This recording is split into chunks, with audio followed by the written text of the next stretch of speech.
So, yo, Miss Gray here. This is part 3. I'm just gonna continue straight on and I'm gonna just tell you this makes no sense if you don't watch the part 2, maybe part 1 if you want to, but I got cut off in my part 2, so I'm just gonna go straight, continue where I left off. So, if you want this to make sense, just watch the part 2 of this. So now I love my curly hair. I really do. I think it's honestly a gift as much as any type of hair is. It's a gift to have curls. It connects you with your ancestors. It's magical. It's spiritual. I'm just, especially if you are young, I'm not saying you can't straighten your hair or do what you want or color it, whatever, but just embrace what you have. It's so beautiful. It's so beautiful. And if something would happen to your beautiful curls, I'm telling you, you would like beg to get your curls back, but also don't identify with your hair. So the same message goes to my people out there who have perhaps struggled with their hair being thin or straight, and you're always wanted curls, envied people who have curls and thick hair. Just love your hair. Just love yourself, and you will ultimately just accept yourself. Acceptance is the theme here, and ultimately you will accept your hair. Comparison is the thief of joy. So there's that. And I want to talk a little bit more about, so this is controversial yet brave, and if you are like don't want to, well, I don't have to tell you. If you don't want to listen to something, don't listen to it. It's really, I feel like this is something that I want to talk about. So, like I was saying, this guy, well, I said this in my part 2, so go see it. But I said that this guy told me that he's never been attracted to girls with curly hair, but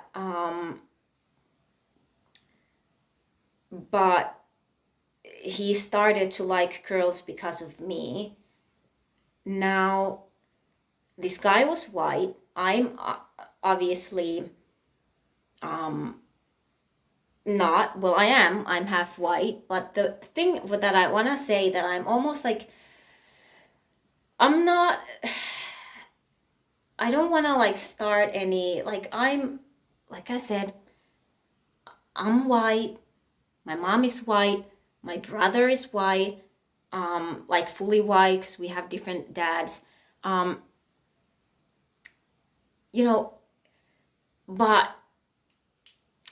I just want to say that, and this is like a general message, if you will, but there might be this underlying thing, and I'm just warning you that this might rub you in a certain way, but there is this underlying thing of perhaps some people with ethnic backgrounds accepting a little more abuse.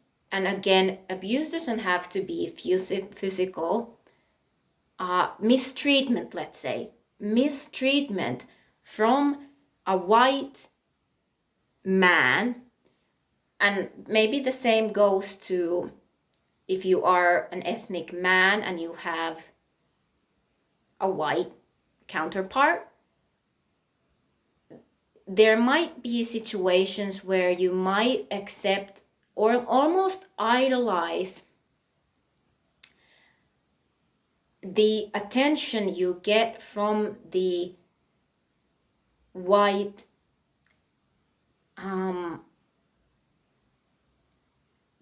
person, because it goes back to it's inherited through our DNA. And especially if you come from my generation, like I said, if you're younger, don't even, because I don't want to put anything to anyone's head, but because you idolize that acceptance, because like I was talking about in my part 2, when I was younger, a lot of white guys would say things to me when I was very young. Like I would be, not a lot, but a few would say that I would be more attractive if I would have straight hair or whatever. And if, going back to the times where there were slaves,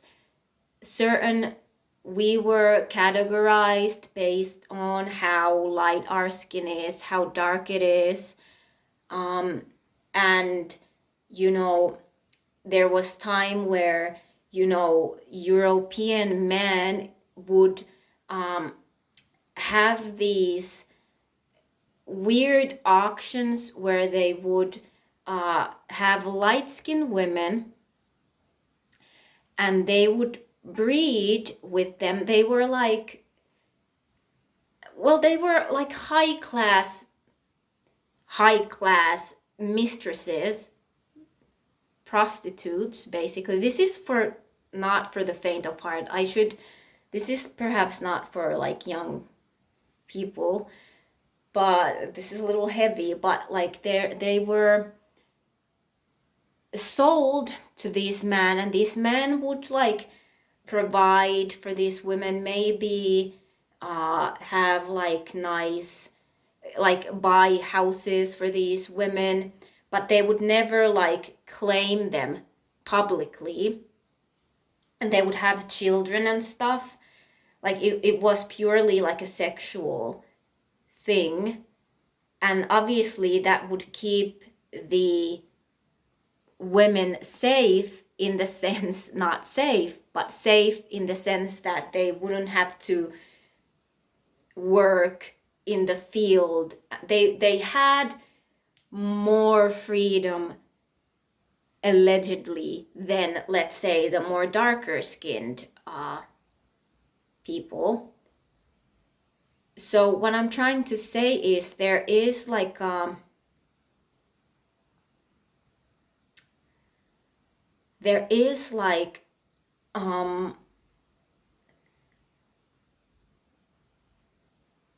history of this, and it's not something that has been like cut off so long ago. Even with films, it's now it's starting to be that there is like black women as the romantic interest. But I can tell you, like when I was younger, I used to feel very like I would notice that usually, and I'm a big movie fan, and I would notice that there is usually the romantic interest, the like most beautiful girl in the school or whatever, never was black.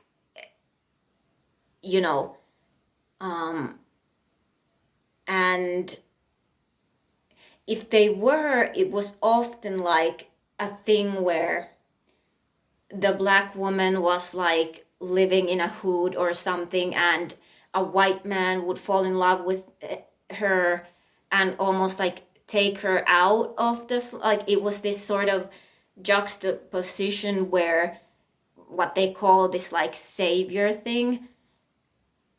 So these are all like little things that they've tried to kind of implant in our heads.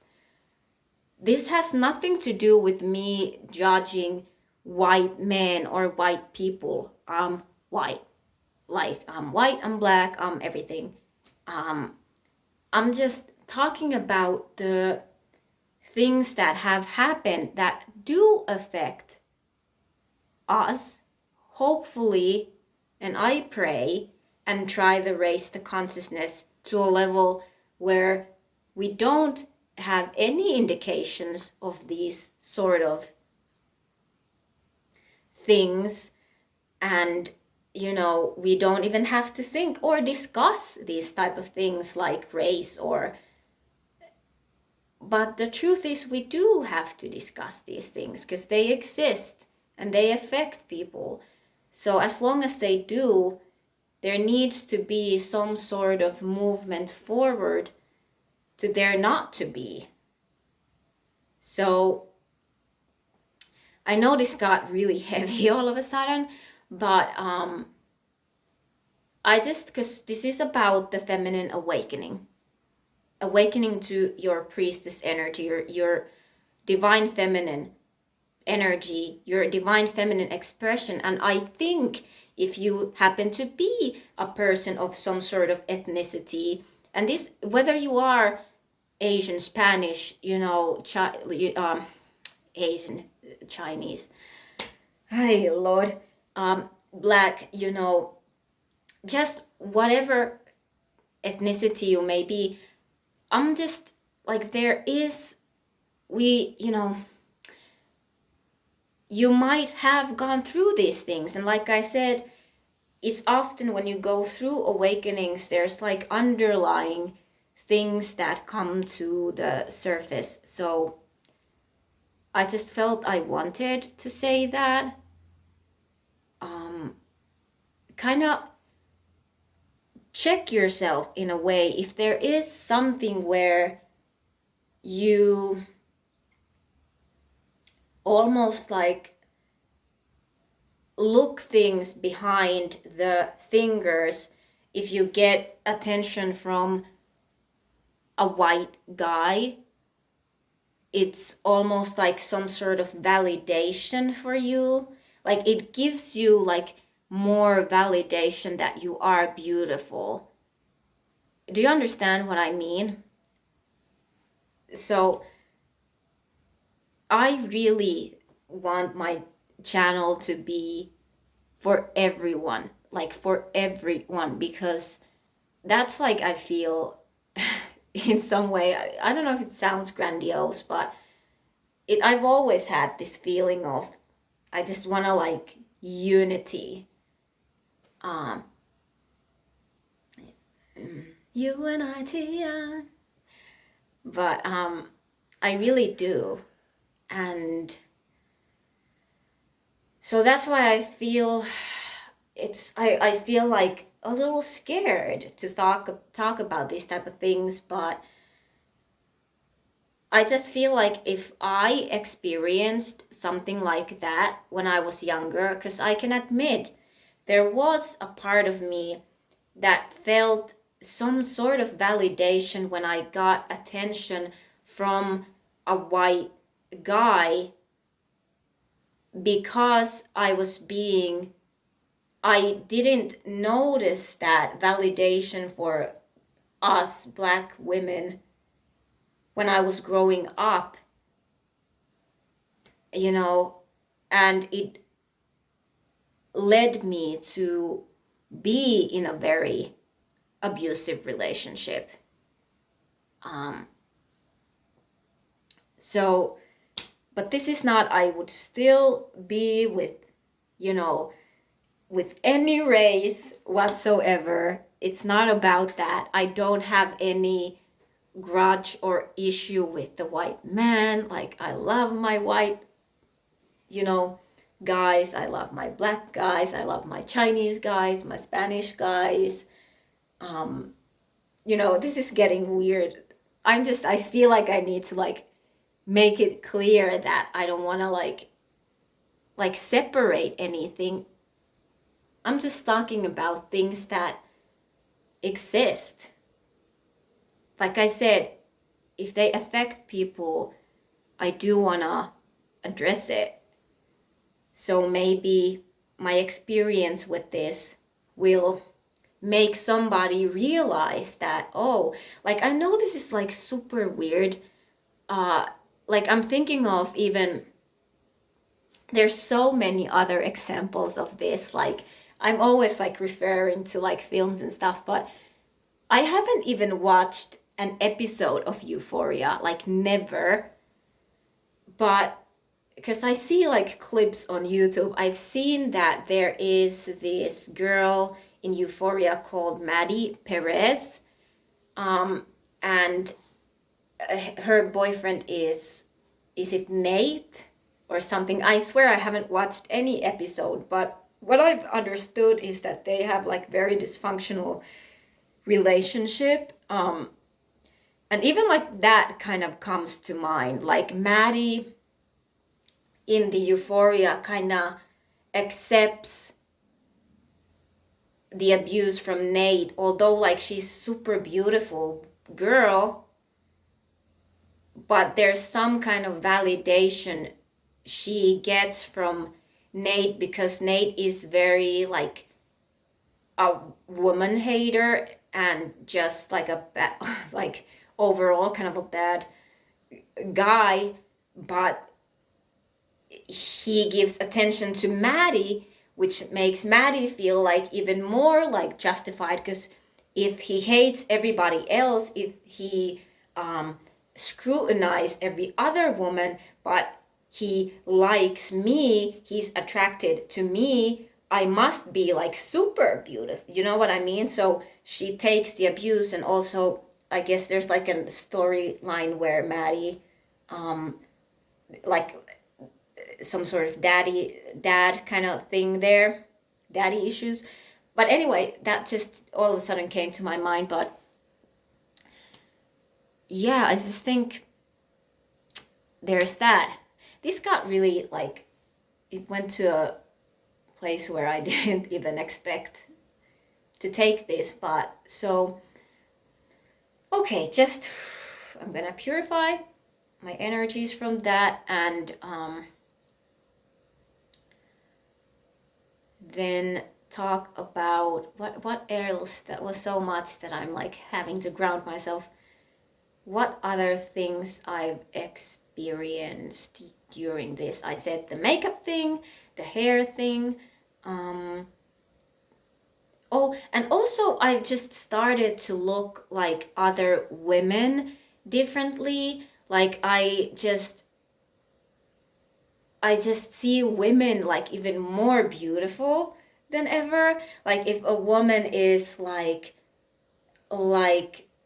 fully themselves, like really like embodies like if a woman is like really free, I'm kind of like very like I see like more inner beauty now. Like I've always have, but it's like increased, where I'm like truly starting to actually like physically see how the inner beauty, the freedom, the one's acceptance of themselves, how actually attractive that is. Like you have to understand something about the divine feminine. Like femininity is an expression, is it is it's an energy, it's it's something pure, it's something wild. So I guess I want to also just emphasize the thing where when we talk about self-love, it's great, but so people, it's popular to do affirmations like I love myself, I love myself. My tip to you is try to perhaps reframe sometimes things in a form where you say I accept myself, because it is my belief that acceptance is the most highest expression of love. So even the days when you don't love yourself, you accept yourself, and through that you will build so much more self-confidence. If you you know because I feel that love is something that's very euphoric. It's like love, I think, is more attached to I love myself because I did this, because I, look like this, because I achieved this, because da da da. But acceptance has nothing attached to it. It just is. So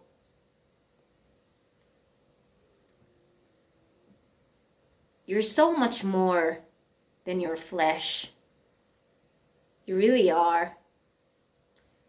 You are a pearl in the ocean. There are millions of pearls. Every shell is different, but every pearl is valuable. So that's that. Namaste.